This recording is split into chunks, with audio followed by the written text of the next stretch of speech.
Welcome to the Alchemy for Authors podcast. I'm your host, Jo Bueller. If you're an author, aspiring author, writer, or wordsmith, you're in the right place.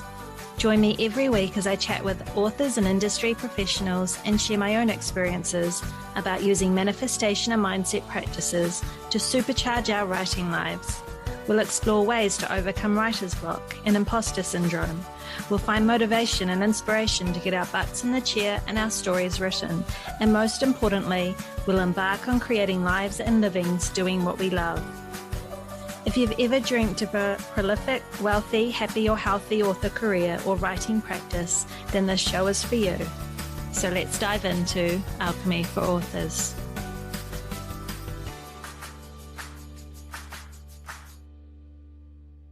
Hello, my friends. I hope you're all doing well. I'm in that exhilarating and stressful stage of trying to hit a book deadline. So it's, of course, accompanied by that wonderful roller coaster of some days loving my work in progress and other days not so much. So it must be serendipity then that this week's episode focuses on the ego and the writer. Today's guest shares how our ego can both help and hinder us in our author life, how we can befriend it and use it to our advantage, and how we can avoid the pitfalls of predatory publishers that our ego and its friend, imposter syndrome, can sometimes lead us towards. So if you're ready to supercharge your author life by mastering your ego, then grab a drink, find a comfy chair, sit back, and enjoy the show. Hello, my lovelies. Welcome back to another episode of Alchemy for Authors. I'm super excited to share with you today's guest, Becky Paroz. A little bit about Becky. Well, she has 30 years in the construction industry, and Becky has demonstrated her unique leadership abilities on some of the most demanding projects in Australia. She's performed as a successful engineer and industry-leading project manager and is now general manager for a local building company in southeast Queensland. Becky is a much requested speaker at state and national industry conferences, and she's motivated to pass on her lessons learned to assist and educate the next generation of leaders to become high achievers like herself. Becky shares her knowledge through a variety of writing projects. She's writing for 3 different business magazines this year, and she also writes regular blog articles and contributes to anthologies each year. Becky's anthology contributions speak significantly about her experience and offer insights into leadership, confidence, overcoming adversity, and dealing with imposter syndrome. Her self-published book is a collection of her works to date. Becky is passionate about ensuring that every young person realizes they can be successful no matter what their circumstances that life has handed them from an early age. So thank you so much, Becky, for coming on the show today. It's so great to have you here. It's great to be here. Thank you for having me. It's pretty cool for me because you're actually the first person I've talked to that's relatively close. You're across the ditch. So I'm in New Zealand, you're in Australia. We're practically neighbours. That's right. That's right.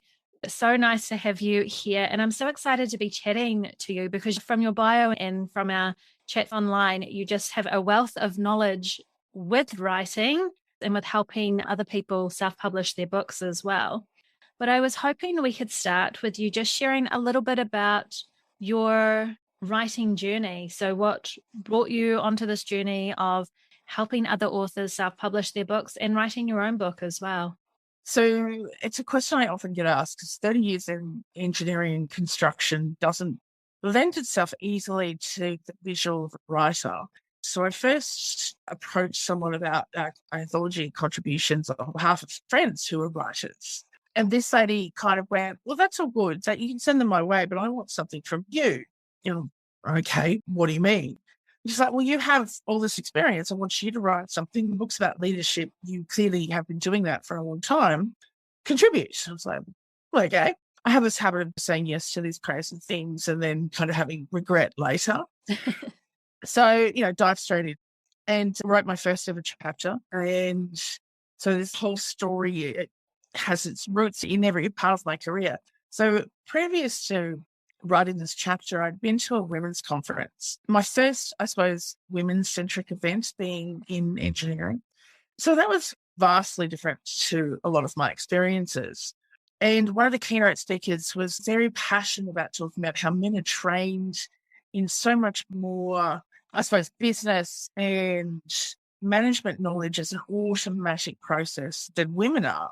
And I was really confronted by that and thought about it quite a bit, because obviously the things that she was accusing men of knowing that women didn't, I knew. So I really had to dig deep and go, well, is that because I've worked with men all my life? So I've accumulated this knowledge by association and by learning and being mentored and being in that space, versus, is she right? Are women less likely to have access to this information? And I concluded that while perhaps her take on it, that it was a deliberate societal process, may not be quite accurate, that the fact that women don't have access to this information was probably fairly true.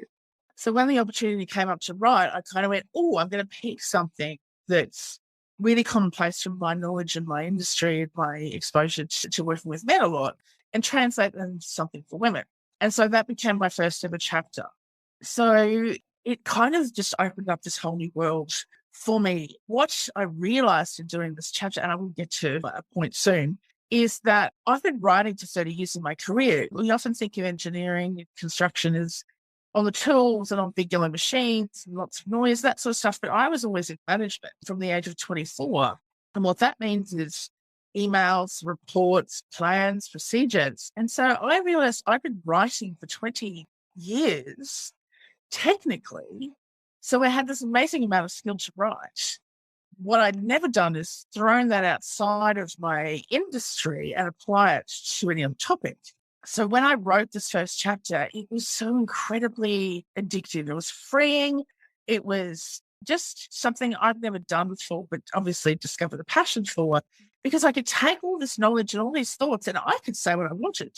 I wasn't bound by a certain structure. I was bound by project rules. I was bound by client expectations. I was clearly allowed to write whatever I wanted. And that was just like this most remarkable experience. I can't even really explain it. But freedom was kind of what came to me. Freedom to express really important things in my way. And so, as you probably tell, there was the addiction born. And I think so I'm certainly in the dozen plus anthology contributions. And so it made sense, instead of everyone buying each book to get one chapter of mine, I threw that all together into an anthology. And because I'm an engineer and I'm process driven, I did the whole dive down the rabbit hole. Okay, so how does this publishing work? Let's do all the research. And of course, that is a rabbit hole that's never ending. And I've always been a reader. So what it opened my eyes to was kind of the whole industry of traditional publishing and how it's very much a gatekeeping industry. So construction is very much male dominated. There seems to be some entry barriers for females. Publishing is just the same. So there's lots of parallels, which I never, ever would have thought I'd say. Publishing started as a way of giving information to the elite. It was used as a gatekeeper process for the poor. And it honestly, I don't think the kind of root culture of it has changed much. Hence the rise of self-publishing and indie publishing and all these other ways and avenues. And I suppose the most frustrating thing I found is there's no rules. There really aren't any rules in publishing. As long as you get a book out that looks good, people are going to buy it, read it. And I think we all know some examples of a book that perhaps isn't the best, but has become a bestseller. So it was fascinating. Eventually I stopped and went, okay, if there's no rules, it means I can do what I want as long as I treat it professionally. And that's my kind of thing. There's a lot of people write because they love writing, which is fantastic. Publishing and getting your name out there and wanting to make money and make yourself a wage from writing is a business. It's a profession and it needs to be treated as such, particularly in that indie and self-publishing space, if you want to be seen to be serious and taken seriously. Because there's nothing worse than a terrible cover or spelling mistakes on your first page to turn a reader off and have them never, ever come back.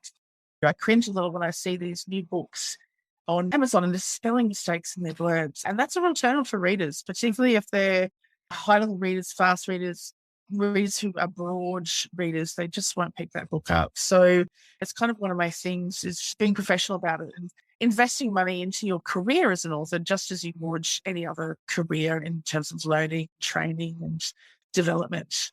So it's a bit of a story and a bit of a journey, but that's how it all sort of came together and coalesced. Now I've got the bug and I just, who else can I write for? Oh, this magazine, I'll write for them. And yeah, I'm just finishing up with another anthology this year, The Power to Rise, which is going to be released in the next month, which is very exciting. It's 30 women, and a significant number of them are First Nation women from around the world, talking about their childhood demons and trauma and how they overcame it, and kind of the ideas that we want to share these stories, because the more we talk about it, we shine a light into those dark places. But the fact that we all can also share how far we've come, the amazing lives we all lead, hopefully will inspire teenagers and young women out there to realise they can surpass wherever they've been through. It'd be great if young men read too, but we know that men don't tend to read books by women, and certainly women-centric, but you never know. We might be able to convince a few of them as well. Well, that's exciting, because that's one of the cool things about writing is it allows not only yourself to have a voice, but you can give other people a voice as well. One of my favourite things, I suppose, is I do a lot of public speaking and I have for 20 years, but with a book, I can reach even more people. And so that's a part of the importance for me, is being able to reach as many people as I can with the support that I have to give in my writing. Yeah, absolutely. Well, I love that you're so passionate about self-publishing and indie publishing, because I'm really quite passionate about that as well. But it's such a big thing, indie publishing. Like, there's so many different things that you've got to learn to be able to do it. Everything from getting a good book cover and making sure you contract somebody to do some editing and maybe formatting, and then getting that on the different platforms and marketing and advertising, everything that goes into it. How did you learn that? Because it's such a huge amount of things to learn. How did you go about learning all that? I suppose I just started diving in. I hopped on the key player pages, so Amazon Smashwords, and I chose Smashwords because it's particularly bent towards self-publishing ebooks. That's it. It's now a motorist draft to digital. I think it's going to be an amazing challenge to what's out there now, which is absolutely necessary. But back there, it was purely an online platform for self-publish, and it wasn't very well known. But the guy who started it is very passionate about self-publishing. So he's got a lot of resources up there. He's got 3 books on how to format your ebook, all that sort of thing. And so when I discovered that resource, I was pretty excited, because that's a whole lot of knowledge that he's just happy to share. I suppose I've always been a reader, and a prolific reader. Like, there isn't much I won't read. And so I guess I've always been aware of the industry from the end user point of view.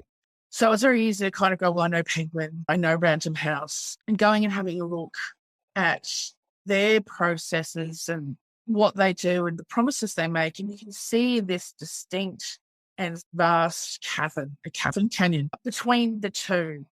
And then, of course, there's all the hybrid in between. And, one of the best ways to learn is to get stung by a less than honest practitioner. Predatory publishing practices is what it's officially called. And for those who haven't really heard of those, Writer Beware is one of your best resources to look up. And so once I found that page too, I was kind of horrified. There's a lot of predators out there. There's a lot of people who will stroke your ego. And that's just where the concept of the writer and the ego and everything is a very interesting discussion. They'll stroke your ego to get your money. It's the short version. Vanity press is what they used to be called. Now, because there's a bit more of a light and a bit more awareness, and we have things like Writer Beware who are sharing some of these predatory practices. Now we have indie and hybrid and supported and assisted self-publishing, all these other names that are generally, I say generally, there are some good ones out there who are genuine, but generally there's a lot out there who will promise you the world, stroke your ego and tell you that it's a book the world must see and everyone will read it and it'll be amazing and you'll go on to be a world-renowned speaking professional, because they will paint this glorious picture of what you want in order to extract a good couple of thousand, up to $40,000 I've heard someone pay to get your book out there. Wow. Yeah, and it's incredible. And at the end, they ended up with a lovely book, a garage full of boxes of this lovely book, and less than 200 sales with no distribution, no marketing. The marketing consisted of the book was on the overall publisher's website, and they're going to mention on Facebook. Oh, that just makes me cry. Oh, that's terrible. And people fall to this because of the ego. I find the ego and the writer is a really interesting dynamic, because as writers, to believe that what we are going to write is going to be read by someone is like, that is an exceptional sized ego. And I don't mean ego in a negative way. Ego is just a word. And to me, it's just a word that describes self-interest. And so to believe that, what I have to say about leadership and someone else will read and their life might change with that. That is very egotistical. And that's okay. You need to have that level of self-faith in your words and your story, whether it's fiction, non-fiction, it doesn't matter. You really need to believe and have faith that that story is going to be read by someone and loved. So you need to kind of practice that and be comfortable with that. Now, equally and interestingly, most writers also suffer from imposter syndrome, where we kind of go, oh my God, no one's going to read it. And so we spend this kind of in the space yo-yoing back and forward. And I find it's tied to a few things, like the old, are we writers or are we authors? When do we transfer from one to the other? How important is it? What's the significant attached to the word writer versus the word author? These are things that come into our ego and play into how we feel about the craft, what we're doing. A lot of people say, well, you're an author when you've got a published book.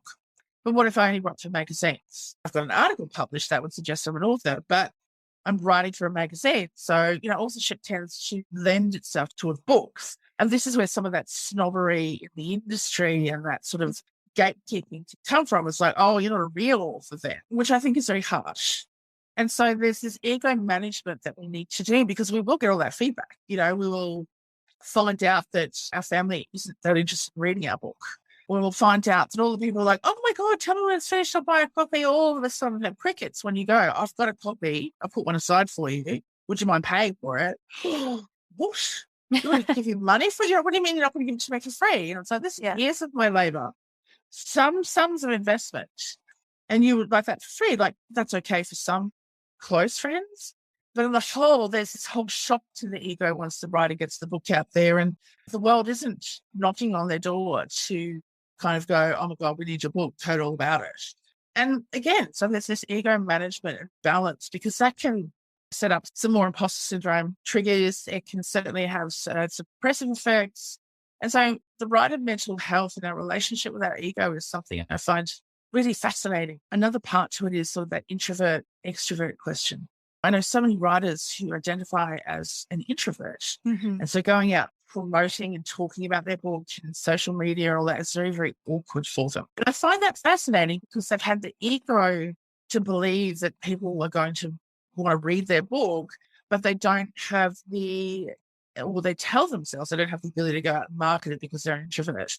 And so we get very attached to these labels that then inhibit our ego from taking over and doing that job. Because what if that ego part of you that knows that this book is a great book and people want to read, what if you let that have full reign instead of trying to use this introvert identity to hold that back? And so I think there's some really fascinating psychological stuff that goes on with writers, that because it's a bit of a microcosm and it's so introverted when we're doing it and then extroverted when we're trying to sell and publish, that it's one of those kind of really interesting people watching spaces. And knowing lots of writers now and making friends with lots of authors and writers, it's allowed me to kind of really explore that through just some really good observation and conversations with people. So it's just a really fascinating space to be in, and it's full of creativity. Equally, it's full of some, like I said, some fairly negative stuff and some predatory practices, and some egos can get completely out of control. Another thing I found fascinating is writers kind of feel like there's not enough readers for them. Don't buy that book, buy my book. I'm like, do you know how much I read? I read 250 ebooks last year. Yeah. Oh, wow. And I read that many because I can't afford that habit to go and buy all those books. Yeah. So, your book and their book, I'm going to have space for. If you write lots of books, I'll probably read them if they're really good. But trying to stop me from buying another book because you have this scarcity mentality is doing the industry any favors. And it's certainly not doing yourself any favors either. It's desperate too. And so again, that ego, is where's your ego there? Be confident that when I grab a copy of your book, and I may not grab it now, but I may at some stage, that I'm going to enjoy it. And use that ego that got you through writing and developing and pushing the story out. As what is it? Has Hemingway or Bradbury said, just cut yourself open and bleed on the page. That's how you write a book. No matter how small, short story, light and fluffy fiction, romance, whatever it is, or intense, you write on the page for that. I think there's a lot for the writer and looking at the author to look at their ego and allow that to be useful. Rein it in when it's kind of a little bit, whoa, okay, yes, I understand your book's going to change the world, but there's lots of other books that will too. But when it comes to marketing or to kind of pitching it, get it out there and wave it around and let it kind of trumpet its thing and do that mindfully. And I think that's going to take a lot of the angst away from this introvert and extrovert writer and author and will they, won't they, and all that sort of stuff I see writers put themselves through. Yeah, I can definitely see how ego has its place because, I mean, I've been in this situation and I know that ego definitely has place in pushing us across that finish line and getting us to start. It's a really interesting dynamic. We always have such negative connotations for ego, but we really do need it in this instance, don't we? Yeah, and I guess that's part of why I am happy to talk about it in a lot of circles because, oh, well, don't bring your ego or no egos here. And it's like, I'm sorry, we all have egos. Egos are what get us out of bed and face the day. Yeah. You know, it's a part of our itch. It's a part of our psychology. It's not a negative thing. Egotism, being egotistic, that's a little off. And that's where some of that negativity comes from. But ego in and of itself is what drives us. So there's some positives to having that ego, but where do you think ego as a writer might hold us back? I think ego as a writer can get in our way of writing. We're so positive and we're so firm it's going to be a great book. We don't actually start in case those words don't come out right. And that's something I've actually experienced. So I want to write fiction. So because I've done technical writing all my life and all of the writing published today, it's all professional, technical leadership, it's all sort of non-fiction based. So I have this crazy idea to do some fiction. I have the story somewhat based on construction, might be, a protagonist and an antagonist and female and male. And I put off starting for a good while. Like I had the story, I did mind map, my timelines, I did all good planning stuff, but didn't actually put pen to paper as it were, or figures to keyboard. And I realized because I'm good at writing and because I'm good at punching out technical content in a very high level of grammatic correctness, etc., in a short amount of time, based on my 30 years, I knew I wasn't going to be able to do that with a fiction book. But my ego was kind of like, oh, we don't like that. We want to write it right correctly the first time, like we do with a lot of our other stuff. I don't need to edit a lot of my 800-word sort of magazine articles. I do a little bit of finessing and that's it. And my ego wanted me to write that way for the fiction. I'm like, I don't have any clue how to write fiction. I don't even know how to write dialogue. The last time I wrote dialogue was when I was in school, which is many, many years ago. And so my ego was kind of like, no, it's going to be a great story. Just need to get it right in our head. So when we write it for the first time, it's cool. And it's like, that is never going to happen. If you're in that space listening, it's never going to happen. Just start writing. The beautiful story and pictures and movie and everything that we have going on in our head will never, ever, ever translate correctly into those words. And it will develop a life of its own, take off in places you're like, hang on a minute, that wasn't part of it. And accept that. And so that's where ego can really get in the way. Once I realized that, I kind of gave myself a talk to. I was like, okay, start. I've kind of dived again. So I've got about 2/3 of the way.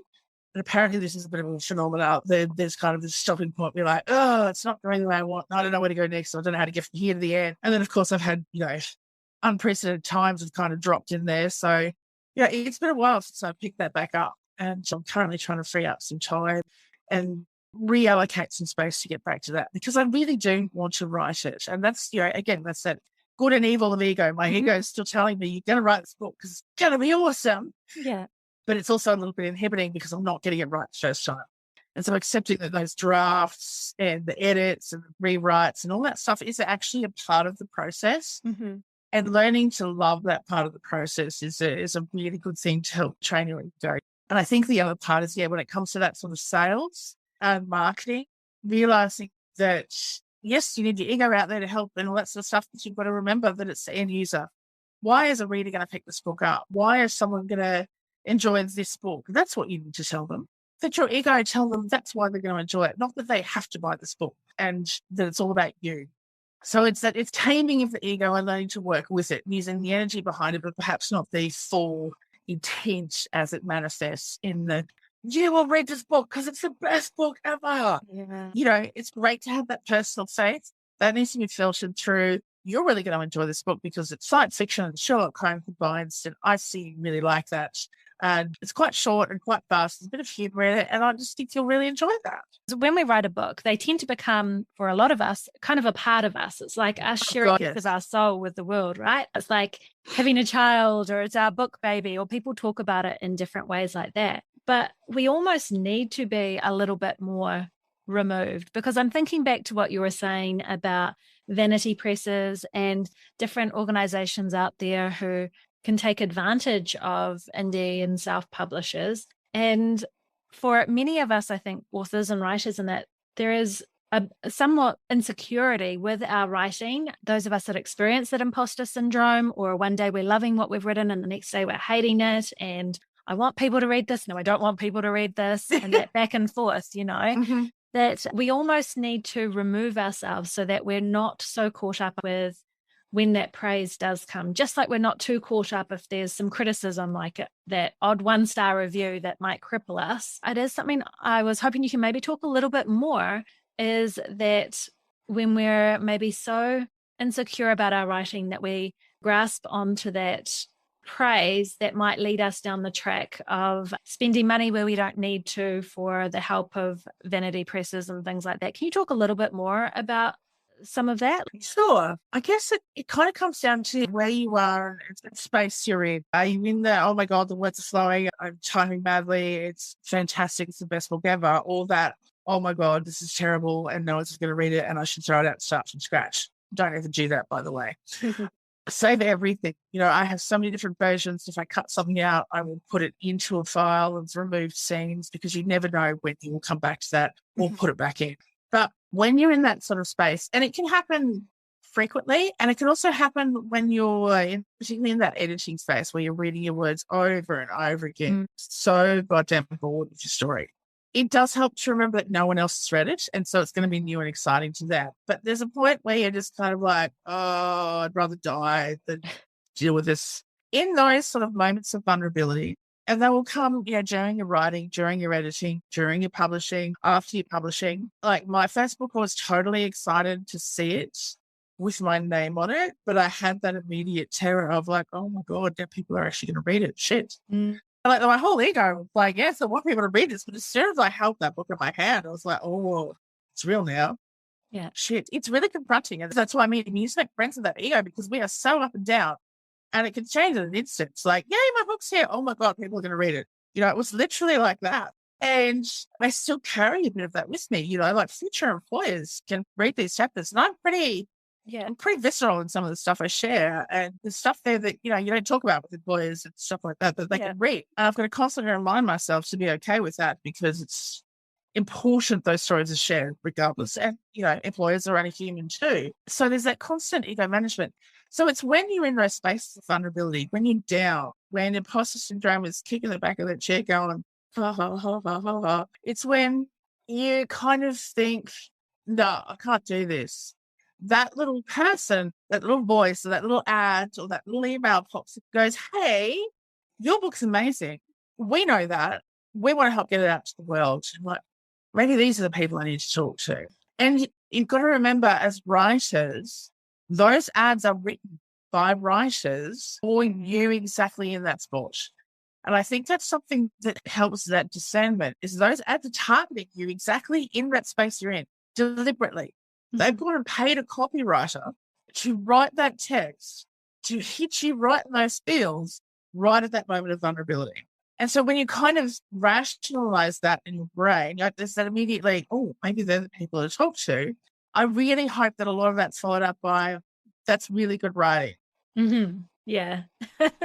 And that helps that separation of, you're not so emotionally attached. Like, oh, that's good craft. And if you be, like I said, a little bit step back from and a little less ego-driven in that negative and positive way, and look at it with the idea of, okay, I've just had a really good pitch. Am I going to take the energy from that pitch and go throw it back in my writing and keep going, or am I going to go down this rabbit hole and allow them to feed me some more? And that's where the damage lies. So we go down that rabbit hole and we allow that to feed us more, and then more, and then more. And so I had an interesting inquiry from an offshoot of a major. And the thing is, the majors are doing this. They won't admit it, but again, writerbeware.com. The majors have some offshoots that are this hybrid arrangement whereby they will contact you and they'll get your book and you'll pay them money and they'll make it amazing, except they won't. I was approached by one. I even went to the point of giving them 50% deposit. Here's where most people fail. They don't read fine print. You must have a contract. You give anyone money, get a contract. Get a contract before you give them money and then read it. If you're not sure, give it to a friend. Ask someone who deals with contracts for a living.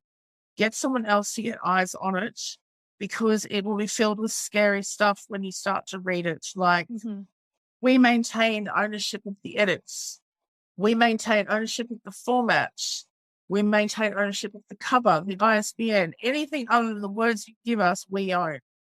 Now, you paid them, but they're going to keep the ownership of everything. There is something like big red flag. If there was a relationship, you'd already be running out the door.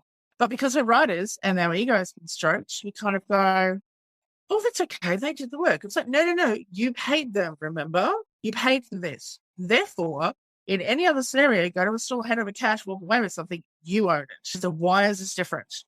So that's a really big one right there. So the other scary one is we can cancel your contract at any time, but retain ownership of your works and use that in future for any reason, including republication, redistribution, film, TV, or other such distributory means as by we are determined, and you can do not a goddamn thing about it. It's unbelievable, isn't it? And I can understand why people who are just maybe in that point where they're just so desperate to have their book out in the world and don't know differently. They're alone. They don't have a team. It feels supported by their family and friends, which is more common than people think.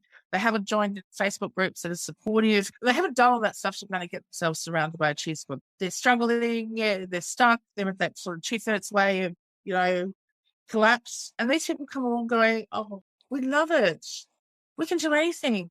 We'll make magic together. Let's do it for the princely sum of $5,000, which will then turn into, oh, no, we didn't include a website. Or, oh, no, we didn't include marketing. We'll need more money for that. And then more money for that. And then more money for that. And none of it will eventuate, unfortunately. And you'll end up with just this gaping hole in your wallet. You might end up with a book, but depending on the contract, you may not own that book anymore. You always own your content, but you may not own anything else you paid for. And that is also really frustrating and terrifying. If you want to be a published author and make money that way, then these are the things you need to teach yourself, learn, ask for advice, and have an advisory kind of committee around you. You can write a book by yourself. You can't publish a book by yourself. And having that distinction between writing and publishing and getting it out in the world is something that took me by surprise. Because I'm like, oh, you write a book, you get it published. Oh, so funny. You write a book. There's the first level of torture and is honestly the easiest part. And those who know and have been through this know that it is true. When you're writing your first book, it's not easy. And you think, oh my God, nothing can be as hard as this. Then you get to publishing and you're like, oh, so writing was the easiest part. Yeah. Okay. And having those as two distinct aspects to what you do. And writing is where you keep ego really focused on getting the words out, motivating you to craft that story because you know someone's going to want to read it. Publishing is where you kind of need to put that ego a little bit to one side. Be like, okay, I need support, but we got to listen to other people. Editors who are going to eviscerate your work and challenge every word you ever wrote. Cover artists who will not listen to your vision, do exactly what you want because that's their skill and you probably should listen to them a little bit. Yeah. Formatters who are like, no, it's got to be this way because otherwise it's not readable in ebook. Or readers who are like, I didn't like this book because you didn't put a full stop in the right place. 1 star and all of the things, It's why I keep saying having a good relationship with your ego is going to give you a much healthier journey through all these ups and downs. Well, I'm wondering then, what's your advice for finding that balance with our ego so that we can keep it in check, but also use it to our advantage and be self-aware of the direction that our ego is leading us in? Any tips for that? I think being good friends with your ego. And I know that sounds weird, but kind of recognizing that it's there, checking in with how it's feeling, what it's doing, what messages it's giving you. And is that driven by imposter syndrome? Because our ego tends to kick into egotism when we've got imposter syndrome. We tend to overcompensate. I'm feeling Like, I can't do this. I'm going to go out and totally exaggerate about it to make myself feel better. But then have a chat with the ego and kind of be like, well, how about we don't go quite to that extreme? Because then I'm going to feel like a dick, and then that's going to feed into imposter syndrome. And then we're just in this big circle of, silliness. And I know it sounds funny. I'm talking about these like characters, but writers tend to anthropomorphize. And so I think developing that relationship with that ego is like checking in. Where am I at? Why am I acting this way? What's behind this? Being honest with yourself about where your insecurities lie. I think having a really good friend, a friend who knows you, it knows your quirks, and kind of checking in and going, okay, here's where I'm at. Here's what my brain's telling me. It might be ego. I don't know. What do you think? Tell me, is this my ego? Should I be listening to it right now? Should I not? Get someone external to kind of help with understanding some of these things until you kind of get familiar with it. A trial and error. It's okay to go out and be a bit extroverted with your ego and then see what happens. We're writers. We have the ability to put a lens on and look at the world through filters that help us create the worlds and the characters and the terrible things we do to our characters and the beautiful things we do. Apply that to your own life. Take a step out, pretend you're a character in your own world. Put that lens on and go, what has this character done and how has this influenced the story? Okay, do that with your ego. Put the ego out there as a character and go, okay, what is this character doing? What's its motivation? We do this with our own characters. We can do this with ourselves. Don't be so serious. Don't take it all so seriously. At the end of the day, oh my God, it's just a book. And I say that as a writer and as an author and as someone who is, personally attached to my precious library. At the end of the day, it is a book. It is something that you have chosen to do. It's something you might be moved to do and you might be told by God, universe, spirit, or whatever. At the end of the day, it's still just a book. It is not a human being that is living and breathing and you're responsible for feeding, and it might die if you don't.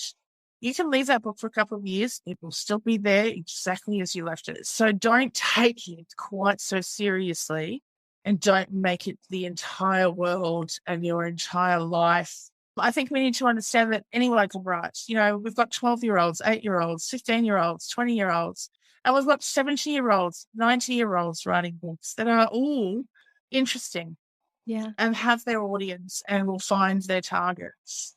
So don't take it quite so seriously and have fun along the way and to enjoy it. If this is something you want to do for the rest of your life, you want to be smiling and having some laughs about it. Otherwise, you're going to be really boring and uninteresting to talk to. For sure. Yeah. For sure. Oh, that's awesome. Thank you. So you've got a book out, Words of Beck, Leadership, Confidence and Resilience. And there could be a lot of listeners who maybe this book appeals to them. Can you talk a little bit about what that book is that you've got out? And then, of course, you said that you've got another one on the way too. Paroz, yes, it's the upcoming one. Okay, so the Words of Beck, which is BEK, if you're looking for it online.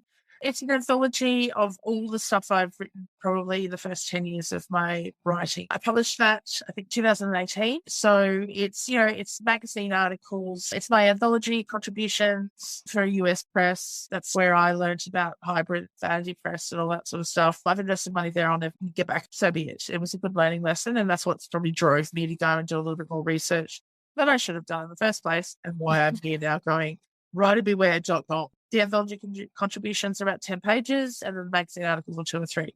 So you can kind of dip in and out. You can open it up. I know some people who kind of open up and go, oh, what's Beck got to say today? Which is kind of nice. It's not designed necessarily to be read from front to back. You can read it back to front. You can read it in whatever order you like. It's kind of my stories mixed with professional stories with a bit of coaching and self-help. I tried to offer how-tos and wherefores and offer a bit of a process instead of a lot of what I find inspirational writers do is just lots of tropes and lots of trite phrases like, oh, just believe in yourself and it'll happen. My thing is always, what's the process for that? How do I believe in myself? I come from a background where that wasn't a thing. It was never shown to me. It was never demonstrated. It was never available. And so I had to discover for myself what belief in myself looks like. And if anyone's ever read any self-help, that's that where they start. And so the feedback I've had that it's fairly gentle. but it's also inspiring and useful. Like, it's practical. It doesn't just give you those sort of tropey tropes. It kind of goes A, B, C, D. Here's some steps to follow. And that's what I really wanted to offer. There's funny stories. There's some stuff to make you think. Like, I wrote a poem about rice and privilege, and you would think those two things go together. But I was in Bali on a holiday looking at this hill that my driver told me had been cut by hand by families for generations. And I was like, wow, I'm from a life that just has no concept of what that looks, feels, nothing. I cannot relate to that in any way. And the privilege of that was really, really quite something. Mm-hmm. Yeah, so there's that kind of stuff. So yeah, hopefully it's interesting to read. So that's wordsofbeck.com.au to find it, or on Amazon, or Smashwords, as we've talked about. So love some more reviews. Authors love reviews, so always plug the reviews. But yeah, so I've got a couple of others out. Just the Morrigan, which is sort of translating my life story to a fable that incorporates the Morrigan. And that was last year's. And so I'm trying to do one a year external to my own writing, because I like it. It keeps my name out there. It challenges me in different ways and different topics. So this year is Power to Rise, and it's stories of women who've had significant trauma and traumatic events in their lives, and how they've overcome and gone on to live amazing lives, which I have, and these other women have, actually helping doing the formatting at the moment. And my God, some of these stories are just, they're hard to read, but by the end, they're ensuring, because they've made it.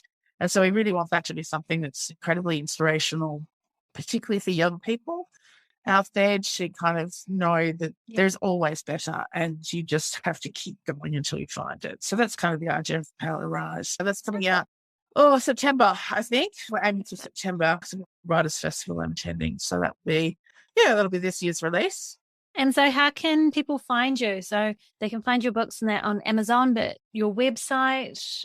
It's wordsofbeck.com.au. So it's wordsofbeck.com.au. I'm at facebook.com/planetbeckstar, BEKSTAR, because I thought that was the next big thing to have a planet named after me. And on Instagram, at wordsofbeck. You'll find me around those places. If you Google me, I've been on some magazine covers.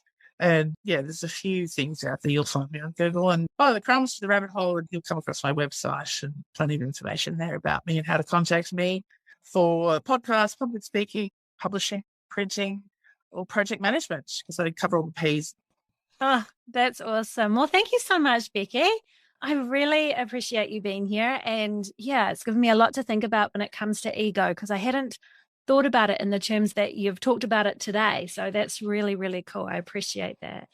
Great. No, thank you for the opportunity. As I said, it's something I find fascinating. So I hope others out there do, and it's given them a different way and some different tools to use in their writing journey towards being a professional, well-paid published author. So thank you for having me. It's been great talking.